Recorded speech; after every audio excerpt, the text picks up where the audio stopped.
with our panel discussion. So I'll start with Diana here. Hello, everyone, and welcome, and thank you so much for joining our first Connection event. We're so pleased to have to see so many participants, and we'll try our best to make this engaging and as interesting as possible. So a little bit about us. My name is Diana, and together with Ivana, Meta, and Penelope, we decided to start mentorWIT, an Edmonton-based group for women in technology that provides community support, a safe place to build relationships, and the opportunity to explore mentorship through connection events. Our group is inclusive, so we welcome all those who share the passion of empowering and elevating women in technology to join our events. Feel free to post about our event on social media like LinkedIn or Instagram using the hashtag mentorWIT. All right, we have some wonderful guests with us today, and it's our greatest pleasure to introduce them to you. So if I could have all of our guests join me and turn their cameras on.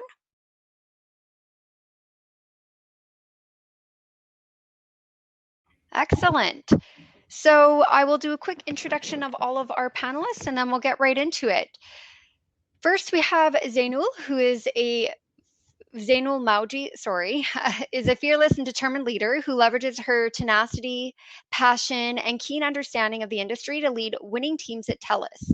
In her current role as President, Home Solutions, she spearheads the design and delivery of consumer products for residential security automation and health lines of business. Zainul also holds multiple community leadership roles, including Vice Chair of the TELUS Edmonton Community Board and National Member of the AgaCon Foundation for Canada. Next, we have Brandi Bartlett. She has 15 plus years of experience in various levels of leadership roles in the human resources field and a strong passion for people. In her current role as Chief Experience Officer, she helps create a culture that's hard for people to walk away from and an experience for clients like no other with the fanatical approach to service delivery. Over the years, Brandi has served as a mentor, both formally and informally, within the HR field, being a panelist on various culture initiatives, and also throughout the IT industry workspace. Next, we have Dr. Melanie Peacock, with over 30 years of experience as a human resource management professional. She is an associate professor at Mount Royal University and past president of the university's faculty association. Melanie also runs her own boutique firm, Double M Training and Consulting, which provides her with opportunities to contribute to the strategic HR success of clients from various industries. Melanie is a published author of various best-selling HR books, and she is regularly asked to speak at various conferences and events to share her HR expertise, knowledge, and her blogs. Then we have, last but not least, Kate Moore Hermes. She started her career as a book designer, and it only took 5 years and a move to Vancouver to realize that tech was the place to be. She started teaching herself front-end code, finished a short program at BC Institute of Technology, and started her own business as a WordPress developer. Kate then became manager of web operations at Clearly, and it was at Clearly, because of a great mentor, that Kate got interested in product management and decided to strive towards that career. Kate has been working at Jobber in Edmonton as a product manager since 2018. So now, before we start, we'd just like to go over a few housekeeping items. We'll have our panel discussion and Q&A until 6 p.m. Then our networking session will go from 6 until 6:30, and you can enjoy some friendly conversations in smaller groups. Closer to the end, we'll share a short survey, and we'd really appreciate your honest feedback. If you stick around to the end, you'll be entered in to win door prize. Our wonderful door prize has been graciously donated by Kegs Wine and More. We have 2 delicious wines that one lucky winner will get to enjoy. In addition, as an attendee today, you get a friends and family discount if you visit them. Simply visit Kegs Wine and More and mention yourself as an attendee at this event to get the discount. Next, we'd like to extend our thanks to Startup Edmonton for providing the technology for our event. We're encouraging you all to update your profile and write about something you're looking forward to in 2021 in your headline. You'll find this option in the upper right corner of your window. Just click on the profile icon and a drop-down menu will appear, and you can click on Update Profile. You can randomly join a table, but you're free to move around. There is also an elevator button on the left-hand side where you can move between floors. Remo has different chat options. You can send a public chat, a table chat, or a private chat. And during the networking session, if you have any issues with your microphone or camera, feel free to use the Need Help icon in the bottom left corner. So now let's get to the fun part. All right, this first question, it's a bit of a loaded one to start here, and this will be for all of our panelists. What is your experience with mentorship? How has mentorship had an impact on your professional growth and career path? And how did your mentorship relationships usually develop? Brandi, we can start with you.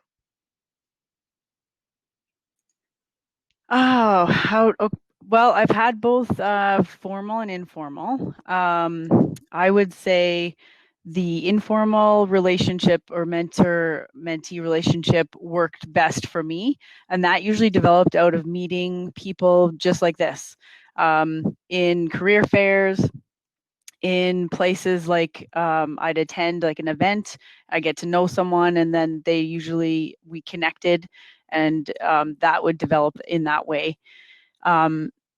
I found it really helpful to hear the stuff that you don't learn in school or you don't learn in a textbook. And I found that was the best thing for me, because I could actually gain an insight as to what is happening into this industry that I'm interested in, the stuff that they don't talk about. And so that was helpful, because they don't always tell you the stuff that you need to hear before you get into it.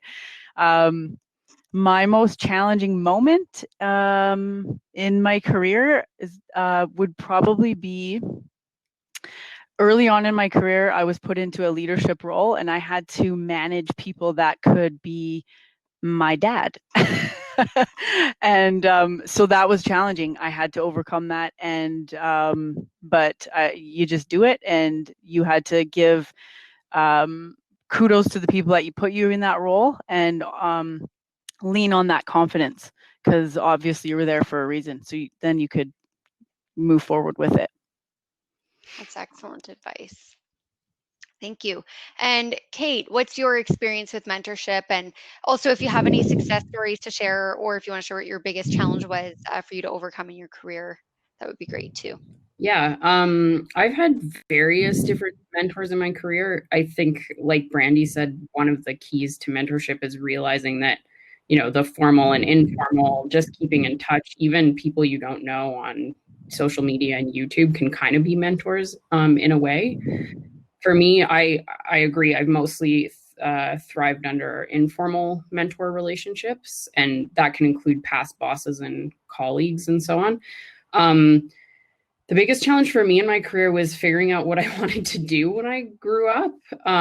It took me until my early 30s to figure out that product management was probably the right fit for me. And I didn't figure that out, as you said in my bio. I didn't really figure that out until I had a great mentor. He was the product manager at Clearly, and sort of watching him, and then the culmination of that was working with an agency that had a product manager who just said to me one day, "You'd be a really good product manager." And that kind of stuck with me. She would never call herself my mentor. I don't think my former boss would either, but they did have that impression on me. Yeah, I think that's sort of the success story for me, is having these relationships with people that, whether they know it or not, sort of mentored me into the position that I'm quite happy to be in now. I realized. Dr. Melanie Peacock, how about you? Well, thank you, and good evening, everyone.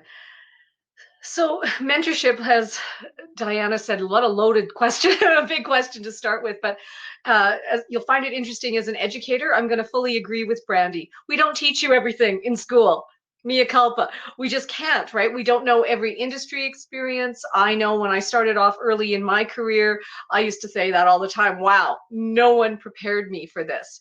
So some of my positive experiences of mentorship were just asking a lot of questions and finding people who are willing to answer the questions. And when you open yourself up, and I know we talk a lot now about vulnerability and Dr. Brene Brown's work, but that ability to just ask questions will lead to so much positive mentorship. And one of the things I'll throw out there for people joining us tonight is we don't always have to think of mentorship as being capital M. It's those small moments where you can be guided and led or given little snippets of advice that are going to serve you so well. And those people that are so willing to do that, there are so many people out there, folks, that really want to do that. And as Kate said, they don't even know that they're leading and guiding you often. But that's how you find good mentors. I too have found it more informally. And I've also found mentorship in people outside of my area of specialty. It's another thing I'd like to mention. Like, we tend to always look for mentors who are in the same department as us or the same area in a company. But sometimes if you can have a mentor who's outside, because it isn't necessarily technical advice they're giving you about your job, it's more navigating the political landscape and advancing things. And often people outside our own area of specialty, at least from my experience, have been really, really positive influencers on me. So I'll leave it at that. That's some great points, and I definitely love Brene Brown too. Zainul, how about you? What's your experience with mentorship, and what's your what do you have to share for your successes or your challenges that you've overcome?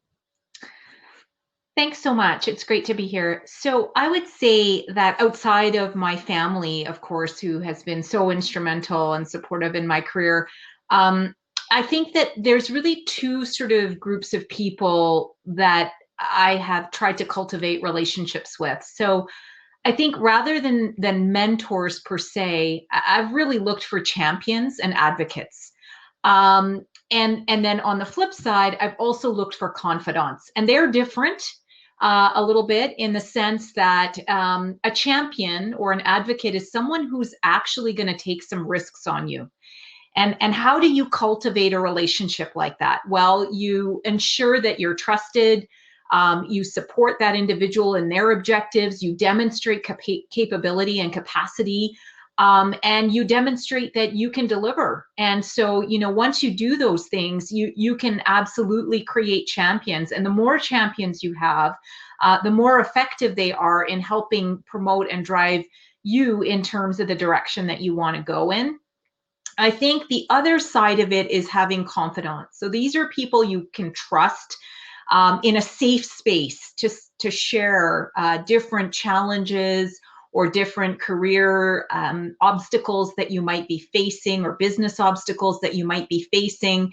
You have to have absolute confidentiality and trust with these individuals. And so it can be difficult to build those relationships, but you have to know that you can leverage them. And they can be incredibly effective in terms of calling out your true self and giving you the truths that you need to see the difference between how you may be perceived or how you see a situation and what actually might be happening.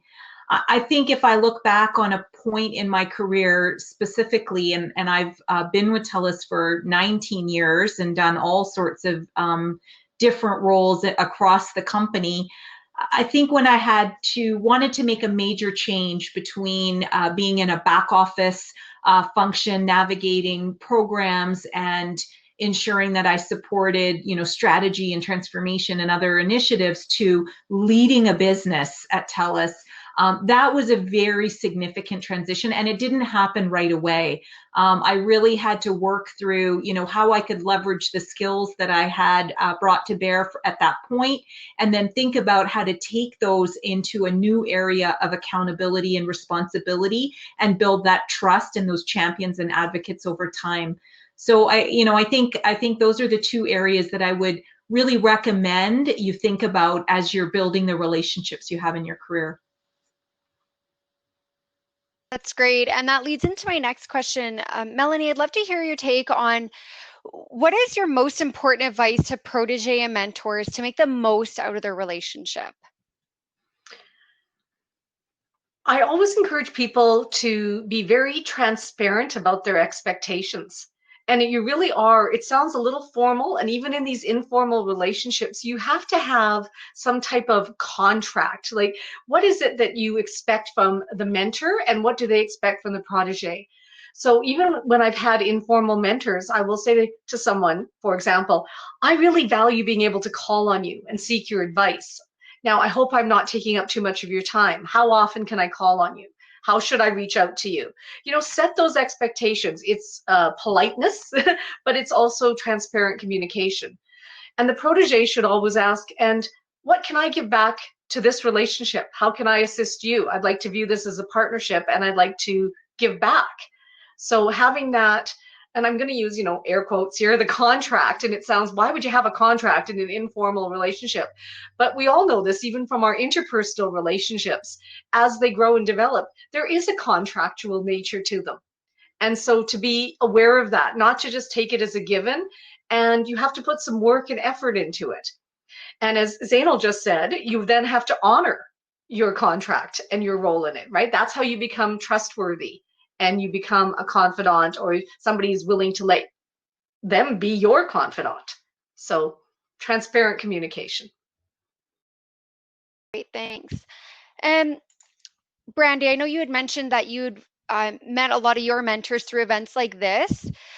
So for those in the audience tonight, what advice would you give them on like how and where they could find a mentor? And then I know Melanie did touch on this a bit as well, but like how can they manage those expectations as a protege? So I know that there are some programs out there that you can sign up for and do that type of thing, so that contract, so to speak, actually happens, and then there is some expectation setting. But regarding the informal and events like these, I think you have to, I mean, you guys all know kind of what you're going for or what you're interested in, what industry specific, what type of company. So seek those out, seek the people out. There's lots of research you can do. You might even know some people in your network already or circle of friends. And just be bold, be vulnerable, and go and talk to them. Have the conversations, let them know your intent. And I think if you're just being authentic, like Brene Brown says, that's going to say a lot.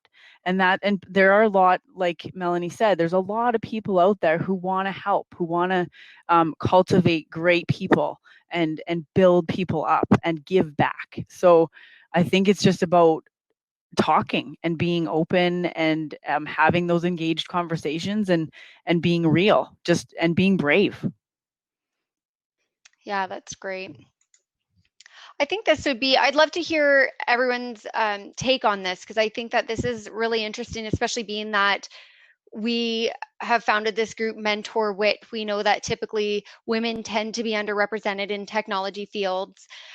So Harvard Business Review recently, 2016, published an article that says receiving mentorship from senior males can increase compensation and career progress satisfaction for women, particularly for those working in male-dominated industries. So I'd love to know if you agree, and how do you think we can make this more prevalent, or what advice would you have for the men in attendance today on how they can help elevate and empower the women that are in their industries? Kate, do you want to lead us off here? I'd love to. I do agree with this article quite a bit, actually. Most of my mentors have been male. Most of my bosses have been male, especially since I got into tech. They've been priceless, honestly, for, when I have to go and negotiate a raise or accept a job offer or something like that, reminding me of my value, which sounds a little bit crazy, but I think a lot of women really forget their accomplishments, and we tend to just downplay everything. I'm massively generalizing here, but I think there's some truth to that.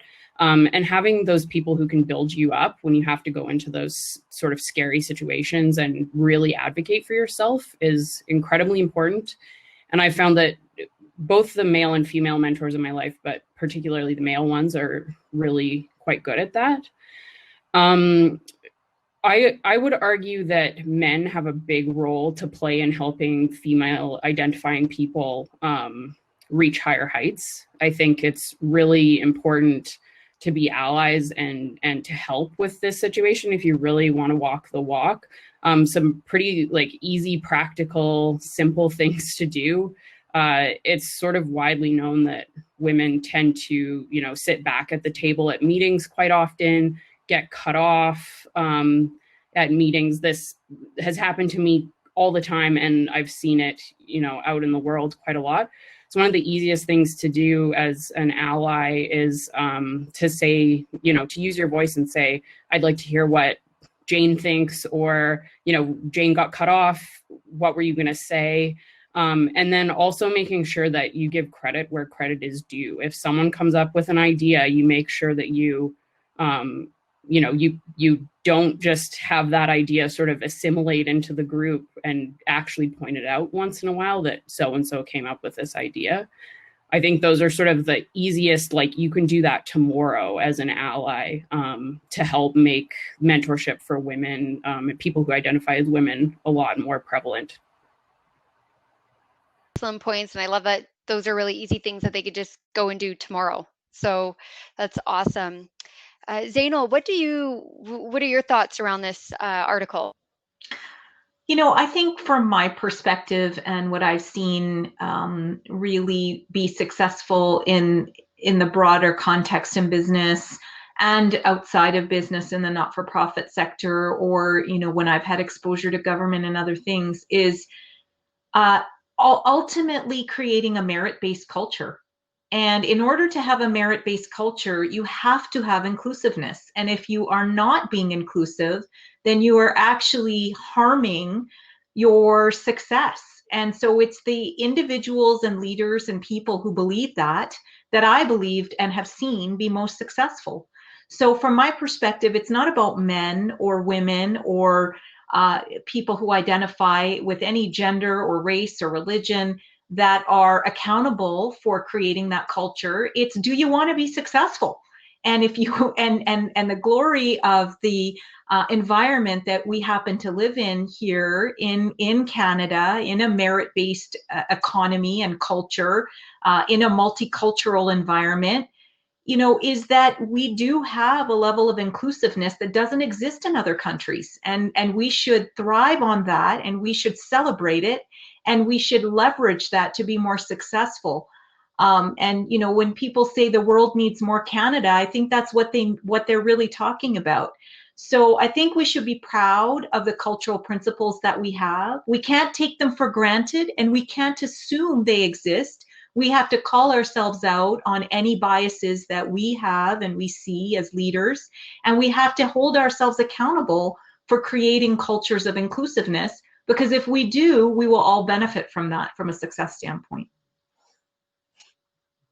I'm so glad we're recording this session because there's so much good stuff coming out of here, and I'm not taking any notes, obviously. So this is great. I'm going to go back and rewatch this. Melanie, what are your thoughts around this? So Diana, I want to thank Kate. I love those immediate, pragmatic suggestions. And Zainul, you spoke to my passion about this fantastic country we live in. So now I'm going to be a little controversial here, and I'm going to be a bit of the Debbie Downer. So this is where you can go, womp, womp. Because I'm going to speak on a practical nature about, we're dealing with the Me Too movement. I've experienced things in my career where I worked in oil and gas, heavily male dominated. In fact, there were only 2 women in a senior level position. And as I was moving up the company, same experience as you, Brandi, was promoted, supervising people who were much more seasoned than I was at the time. And it was palpable, that the men were uncomfortable even being alone in a room with another woman. Now, we don't like to talk about that because that's not how we like to think, and we want to pretend that we are going to be inclusive. And I love what Zainul said, we want to be a merit-based culture. But in order to do that, I'm going to argue that we have to train our managers. It's not enough just to say we want it. We have to give people some experience. We have to have awkward, crucial conversations. And like this, where I'm saying that some men will not be comfortable mentoring women. And that's just a fact. And I've experienced that over and over in my career. It's not a popular thing to say. It's not a comfortable thing to say. But we have to acknowledge it. And once we acknowledge it, then we can say, and so what? How do we fix it? How do we have those conversations? How do we offer training and development?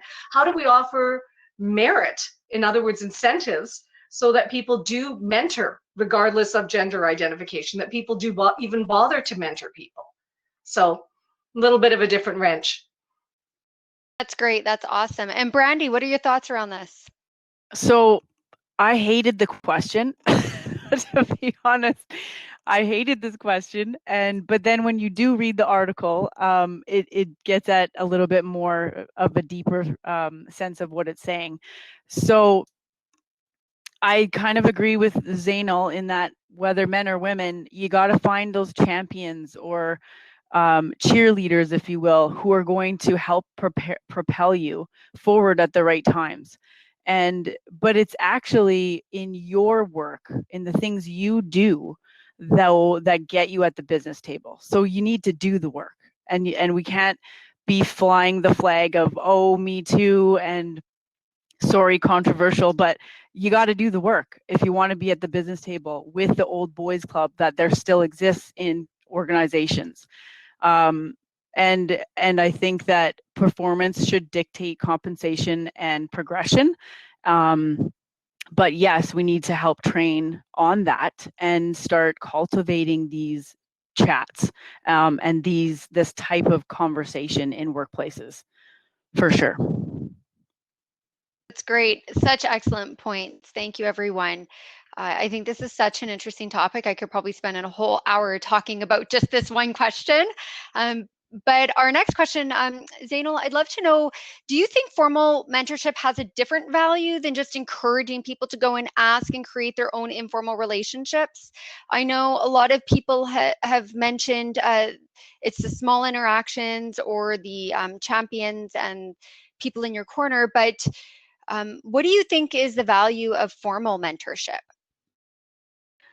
I think formal mentorship has a strong role if you have some very specific objectives. And the way that I think about this is that ultimately we are all human and we all have our strengths and we all have our opportunities for development. And leaders above you or your peers are no different. So, one of the things that I really experienced, and I had the early optionality of being involved in a lot of cross-functional kind of roles and initiatives, is I saw a lot of different leadership styles. And what I learned very quickly is, I really like the way so-and-so does this, or so-and-so is very effective at achieving that. And I think that sometimes in a formal mentor relationship, if you tie yourself too closely to one leadership style or one set of successful outcomes, you might be missing some other things. But at the same time, if you have some very clear objectives that say, I'm looking to expand my skills or my domain or my knowledge in a specific area, and I know this individual is the expert and I can learn from that, then I think that can be incredibly helpful and effective. I would just say that, I've seen in many organizations or many situations where individuals tie themselves too closely to one or two particular leaders or mentors. And then, that individual might leave the organization or might take a different path. And, where does that leave you? So I would say that, have some specific objectives. Don't turn a blind eye to different leadership styles that could eventually be effective and helpful for you in your career, and think very clearly, if you're looking for a specific dedicated mentorship experience, what objectives you have and what objectives that you can serve for that particular individual as well. That's great. Brandi, an interesting article called "Millennials Want Mentors, Not Managers," posted by medium.com, says that millennials want to meet new people, learn new skills, and find a deeper meaning in their work. They want mentors who inspire and challenge them, who guide and coach them, who instill in them a great sense of purpose. I think that this applies to many people regardless of generation, but what do you think about this statement, and do you agree? Yes, great question, and often comes up a lot. I do agree. I think, and I've seen it a lot from more than just millennials, especially in this time that we're going through. People are searching for that connection. They're searching for a deeper meaning of what they're doing every day. I think and believe that my role in managing people is definitely helping employees develop highly functioning personal lives. And that's the best way to lead and manage people, because it goes both ways. The lines are blurred from work and home these days. And it's more than just who they are when they come to work. It's developing them as a whole person. So both sides win. If we're talking about, things that help them at home, they're going to be better and more engaged at work, and vice versa. And why wouldn't you want to do that as a person? And that, I think, speaks to what the article is talking about with regards to millennials, and they want more, and what's my purpose here, right? Exactly.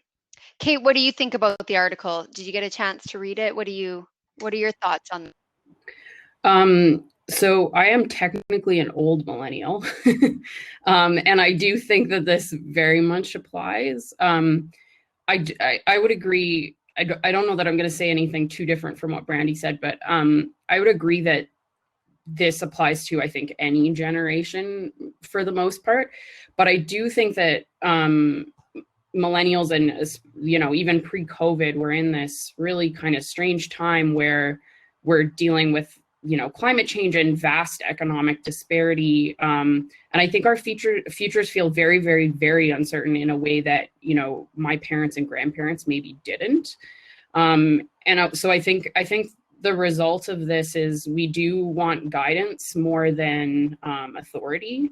I think millennials generally maybe don't trust authority as much as previous generations did.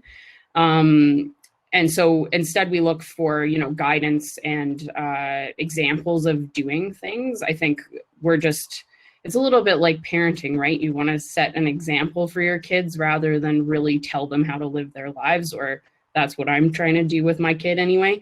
And I think it's very much the same. It's really about sort of guidance and example setting, and mentorship, rather than like, this is what you must do or the consequences will be bad. No one likes to work under fear. So I think that's really what the crux of it is. Exactly. So this is for anyone who'd like to contribute to their experience here. So there's a lot of research that supports the fact that those who have mentors are more likely to get a promotion or pay raise. So what are some of the skills and attributes that result from having a manager that have set them apart from those who do not have a mentor? What are some of the things that you have observed that individuals might gain from a mentor than someone who might not have a mentor? So I'll jump in, and I'll think one of the things, at least from my experience, and then I've done research in this area too, is I'm going to call it self-awareness. A mentor will be very honest with you, and Zainul alluded to this as well, somebody who's going to be willing to guide you and tell you some honest truths. And that comes with that vulnerability and that honesty, that you become more aware of how you're viewed by other people. And we all have those blind spots. And Kate spoke to this too, about even our strengths, that we sometimes downplay them. And Kate said you were over or seriously generalizing, but there's a lot of academic research that supports what you shared, Kate, that women in particular tend to downplay or diminish our accomplishments and results. So people that have good mentors, I'll call it some self-enlightenment, some self-awareness for both opportunities for development and amazing strengths and competencies we bring. People with good mentors are also able to see across planes, if I can call that. We tend to sometimes become very siloed in what we do, whether it be technology, product development, leadership, HR, right? I'm covering the gamut here for our panel. But when you have a good mentor, you start to see across the plane, and you see across organizations and even across industries. So it really opens your mind and your perspective. The previous question talked a lot about purpose. And so we talk a lot in human resource management about the power of why. Like, why do I do what I do? Having a good mentor can actually illuminate that for you, because through those conversations and the questions you ask and the guidance you seek, you actually get in touch with your own purpose and your sense of why. And there's another weird thing in research that I'll share as I close, is often as people, when we actually hear ourselves, like we actually can hear ourselves talk to someone else, we see the problems in a different light and often even solve them ourselves. I don't know about you, even on a personal level, sometimes you'll talk to a friend and as you're talking to them, you solve the problem. But just hearing yourself process it and articulate it actually helps you become a better problem solver. So another value of mentorship. That's great. So I'm going to mix it up here. I was going to do our final question, but I actually have some questions in the queue in our Q&A that I'll go to, and then we'll wrap up with the final question. So this individual writes, I love your stance on building up champions and confidants, Zainul. What would you have any recommendations on how to build trust in such relationships? I mean, I think there are two different relationships. I see them as very different. And, you know, a confidant is someone like a friend that you can trust with a broader scope of issues, that, you know, whereas a champion, and I'm not suggesting you can't trust your champion, you have to trust them as well, and they have to trust you. But a champion is someone who you are effectively saying, take a risk on me because I'm going to deliver. And you have demonstrated a track record to this champion. You could approach that champion with, you know, a new idea or an area that you want to grow in or that you want. And ultimately what I would say is that champions, when you have a dialogue with champions, it's about the business or the organization or the customer or the outcome. It's about advancing something that that individual can share in the success of. Whereas a confidant is someone who you have demonstrated your trust to, and they have demonstrated their trust to you. And you do have to take some risks, you know, to build those relationships sometimes, but you start it in a way and cultivate it over time such that you can take different issues to that individual and you can get some really objective feedback. But that's a very different discussion than a champion or, you know, a champion or an advocate, because ultimately you're talking about shared risk and shared success. Excellent. And the next one, Kate, how do you recommend reaching out and staying in touch with old coworkers or managers? Relationships tend to fade away over time, and it's hard to maintain it. So this has been particularly important for me because I've worked in Halifax, Vancouver, and Edmonton now. And honestly, I think it's just like keeping in touch with anybody. You know, make sure you have their phone number. For one thing, make sure that you send your phone number if it changes. This is something that I had to do a few years ago. Have them on LinkedIn, like make sure you're kind of keeping up with them. And then I think a really good, like, for example, I reached out to my former boss at Clearly before this panel because this panel was making me think about him, right? I was thinking like, oh yeah, he said this and that was really good, and maybe I'll weave that into this panel discussion. And so I just reached out and asked how he was doing. We hadn't talked, you know, since the pandemic started. So checking how things are going and you know, just saying I'm going to be on this panel and I'm about mentorship. So I was thinking of you. I think just sort of the general like polite reach out is always welcome. People always want to hear from you, especially if you know, you're doing something interesting or cool, or you have some topic to discuss, or if there's, you know, a global pandemic and you just want to check on them, that also is a great one right now. So yeah, I think I would say don't overthink it too much and just reach out somehow with some interesting anecdote or, you know, I want to keep in touch even is good enough. Excellent. Diana, can I just lob onto that too, because I love what you did and I love how you reached out to a former boss. Here's one tip, and I always share this with students. Don't reach out to someone only when you need something. It is a pet peeve of mine. I haven't heard from somebody in 10 years and they reach out and they want something. I want to help people. I want to be there to help people succeed. But if that's the only time I've heard from you in 10 years, it's rude.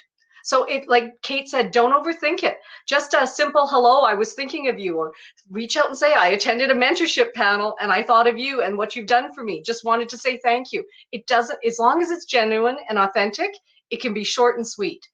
But you need to have built up some street cred, as I call it. That's a great, excellent point. All right, Brandi, this next one's for you, and it kind of came in two different questions, I think. We know that mentorship is a mutual relationship. What do you think a mentee or a protege can offer that is of value to a mentor?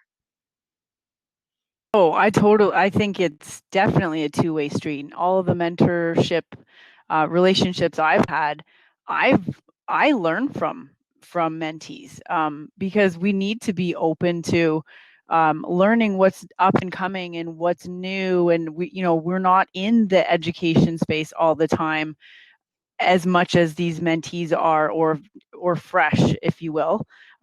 So I find that there's a lot to be learned and talked about, and then how you can, when you have those conversations, see how it can actually be implemented into a workplace. There's many things that a mentee can offer me as a mentor or us as mentors, and we need to be willing to listen and be open to hearing those different ideas. And I think sometimes, I know myself, you get so caught up in the day-to-day, you forget some of those things. And so I find it refreshing to hear some of the new things that people are coming up with. And I find myself having to take a step back and go, instead of pushing back on it, actually giving credit to, well, maybe we can try that. Maybe that is a good idea.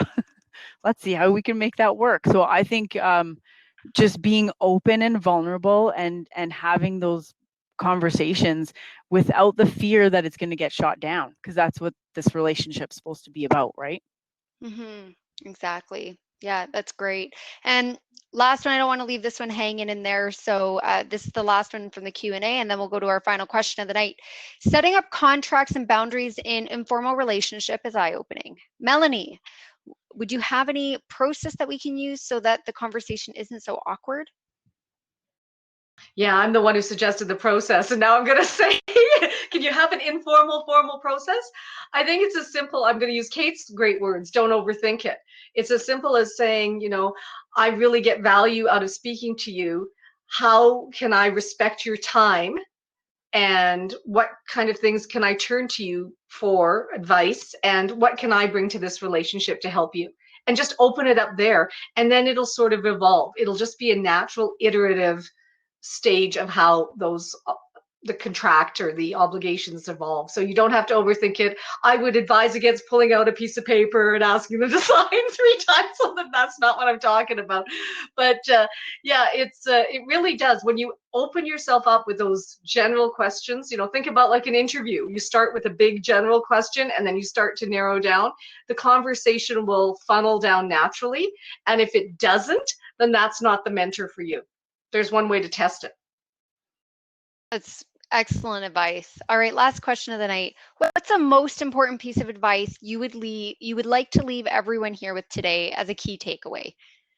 Brandi, we can start with you.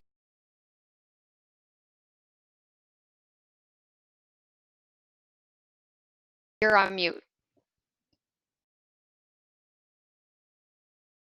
Technical difficulty. There's one piece of advice was be fearless in failing.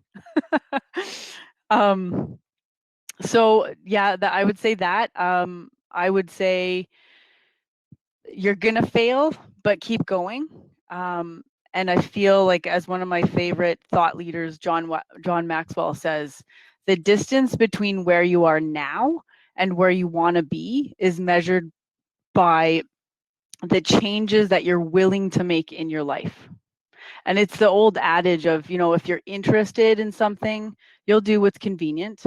If you're committed to doing something, you're going to do whatever it takes. Great. And Zainul, what would you have to say about this? Ultimately, I think that you have to be passionate about what you're doing. And, when you have passion for the ultimate objectives that you're trying to achieve and where you want to take your career and the organization that you are a part of, and it speaks to you in some intrinsic way, you will naturally find success, and your passion will be infectious, and people will want to be a part of your success. And so, you know, I think that earlier in my career, I would get feedback like, well, you've got a lot of potential. You should really round out your experience with this or that. And I'd be like, yeah, that's not very exciting, you know, but so I think fundamentally, if you focus on the things that you love and you feel like you want to jump out of bed every day, and, you know, I feel so humbled and so grateful that I've had that in my career. I get to do so many amazing things with an outstanding team at a global level of performance, and differentiated for our customers in so many areas across healthcare and network connectivity and, you know, smart home automation. So I feel so grateful for the things that I get to do and the team that I get to lead. And I think that I never would have gotten here if I wasn't passionate at every step along the way. And I would just say that is the best advice I could ever give anyone. It's great. And Kate? I didn't really know what I was passionate about for so long that I ended up, like, my career trajectory, I think, got me anywhere because of, you know, just trying to, this is going to sound so corny, but like trying to be a good person. And having those soft skills. I think soft skills are so underrated, and again, massive generalization, but this is where women often excel, is communication and that kind of thing. And that can include, you know, learning to strike up a conversation with people in a low pressure way. I think that, you know, that led me to figuring out what my passion was, but it took a long time, and it took a ton of conversations with people that I just was at some conference and that person is interesting, I'm going to go talk to them. And I'm not a huge extrovert at all. So I would say that, you know, in that sort of stream of thinking is to lower the stakes for yourself. If you're nervous about approaching people, just tell yourself it's practice. And this is something that I do with myself all the time. And, you know, it's a muscle that you have to work on. And just like Melanie was saying, you know, reach out to 5 people like this week that you just want to talk to, not that you need something from them. And then when the time comes that you do need something from someone, that muscle is toned, you've got it, you know how to start a conversation. You're probably going to sound really awkward, but even if you do, that person won't think about it for that long. And you can just move on. It's good practice. And then I would also say, you know, I think the best way to really be like a person that people want to work with and be around and champion is to really get comfortable with yourself and all your strengths and your quirks. And that can come from, you know, all those good self-care things like reflection and therapy, hiking, avoiding the news tonight, stuff like that. You know, all of that is like really good stuff that takes care of yourself and makes you learn who you are, get more comfortable with yourself, and therefore you'll be more comfortable kind of reaching out to other people for mentor relationships or any type of relationship. That's excellent. And Melanie, bring us home. Well, thank you. And I'd like to thank my fellow panelists just for the amazing insights you've shared. I've learned so much from each of you, and I'm just going to kind of wrap it all together. So Brandi talked about being interested and showing commitment. So somebody once said to me, don't just be interesting, be interested.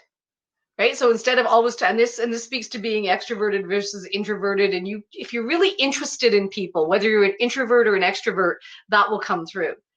And Zainul talked about having a passion for what you do, and people always share that with me, that I'm very passionate. In fact, sometimes it's like, pull it back, but that's part of being my authentic self. But part of what I've discovered along the way is I will also honor the days when my passion or my energy is low, and I don't beat myself up on that. That is part of that self-care. So that kind of overlaps from Zainul to what Kate said. And then, yes, honoring your authentic self, and it is a journey. So I'll close by saying, you know, I cannot believe the amazing experiences. I feel so fortunate and humbled to have had the career. And I keep saying there's life in the old girl yet. I'm not done. That, you know, but you don't know. It does zig and zag.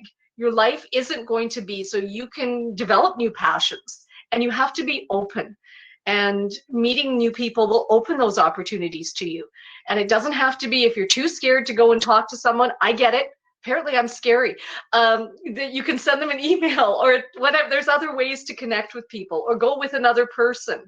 You know, and over the last few years, even at the twilight of my career, as I call it, it has been elevated to me a sense of community, and how through social media, through technology, which you all understand much better than I do, but through technology, my life and my career has been enhanced. So it's opening yourself up to new possibilities. And I'll close by encouraging everyone to dream big. You got this. Awesome. Great. Well, thank you so much to our panelists for joining us today. It was a great discussion. Some of the key takeaways we can close with are, I guess, you know, be transparent about your expectations. Mentorship helps improve your self-awareness skills and your sense of why. Focus on things you love and feel passionate about. Be confident in your own skin. Stay in touch with people, be genuine, authentic, open, and understand it's a two-way street. And if you fail, just keep going. So thank you so much. I'm going to turn it over to Ivana to lead us into our networking part of the evening.